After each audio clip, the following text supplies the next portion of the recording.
Grand format aujourd'hui, nous sommes à Moutsik et on va vous faire découvrir Entremets. C'est parfait en cette période de confinement si vous avez envie de vous mettre à la pâtisserie. On est avec Christophe Felder. Camille Le Sec, comment allez-vous? Ouais, très bien. Très bien, C'est enfin, quand ça même va. une sacrée association tous les deux. Ma première question, elle va être simple parce que c'est un livre écrit à quatre mains. Qu'est-ce que vous vous apportez mutuellement, Camille? Ça a toujours été un bonheur de faire des livres avec Christophe. Parce que bon, c'est vrai qu'on se parle, on parle des gâteaux et tout ça. Et c'est vrai que ça vient tout seul. En fait, ça fait une petite vingtaine d'années qu'on se connaît et quand il était encore tout petit, déjà, il m'a aidé sur un de mes premiers livres qui était 100 recettes de gâteaux. Et je me rappelle toujours le photographe de l'époque qui me disait mais il est trop bien ce jeune et c'est vrai. Camille, comment ont été élaborées les recettes? Bah, c'est des recettes qu'on a fait ensemble avec Christophe. Et c'est au fur et à mesure, comme ça on en parle. Christophe en avait quelques-unes, moi aussi, et puis même l'équipe aussi. Et c'est tous ensemble, et c'est ça qui est bien dans ce livre, c'est un ensemble, c'est un échange en fait entre tout le monde, et surtout Christophe aussi.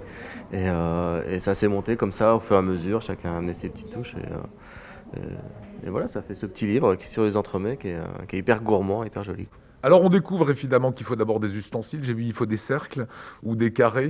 C'est toutes les pâtisseries qu'on découvre ici ou dans le livre. Ça c'est l'ustensile de base si on veut faire vos recettes. D'abord le cercle à entremets, hein, c'est vraiment en inox de 18 cm, 4,5 de hauteur. Ça fait des beaux entremets.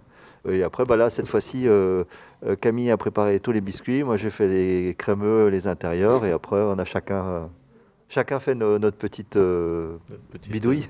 Petite mixture. Hein. Et c'est par saisonnalité, j'ai vu ça aussi. Il y a le côté automnal, il y a le côté hivernal.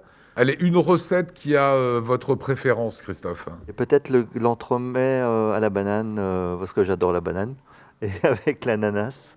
C'est un mélange qu'on fait pas souvent. C'est un gâteau que j'avais fait il y a longtemps pour mes amis japonais. Que vous faisiez au crayon également à l'époque? Alors, pas au crayon, mais c'était après le crayon, entre la période crayon et ici. Et on avait un labo à Paris et on faisait des recettes pour les magasins de Henri Charpentier au Japon, qui ont 100 magasins. Et Camille, vous, une recette qui a vos faveurs? Moi, il y en a une que j'aime bien, celle qui est en couverture. C'est vraiment un biscuit bien moelleux au chocolat avec une belle mousse au chocolat bien légère, bien onctueuse et vraiment très chocolatée. Et c'est vrai que quand on mange ça, quand on plonge la cuillère là-dedans, c'est un nuage de chocolat. Donc il y a un peu le style un peu plus jeune de Camille et le style un peu plus traditionnel voilà, on aime bien. Et après il y a aussi quelques recettes de personnes qu'on aime bien. Il y a deux trois copains. Il y a deux pâtissiers d'ici, là, Christophe et aussi Augustin, qui essayent. Ils font leurs petites recettes. Et après, il y a le style de Camille, vous lui donnez un truc et ça sera toujours joli, quoi. C'est ça qui est bien. Donc c'est facile pour moi. Dernière petite question, on est aussi en période de confinement. Comment se passent les affaires? Est-ce que c'est plus compliqué, plus difficile, Camille? Bah pour l'instant, c'est un petit peu plus calme. Après, c'est à nous d'essayer de trouver des solutions pour faire venir les gens et puis pour s'amuser aussi toujours avec les gâteaux, pour les faire venir et leur donner envie de venir se faire plaisir. Parce que c'est important, il faut toujours se faire plaisir, surtout dans ces périodes. Donc voilà, on est là pour tout le monde. Et en plus, tous les Alsaciens peuvent venir, ça fait tourner le commerce, l'artisanat et toutes les mesures de sécurité sont prises. Dans notre métier, déjà, l'hygiène est vraiment importante. La propreté, depuis l'apprentissage, on fait super gaffe à ça, on fait attention. Et donc là, moi j'ai aussi l'habitude du Japon où c'est carré.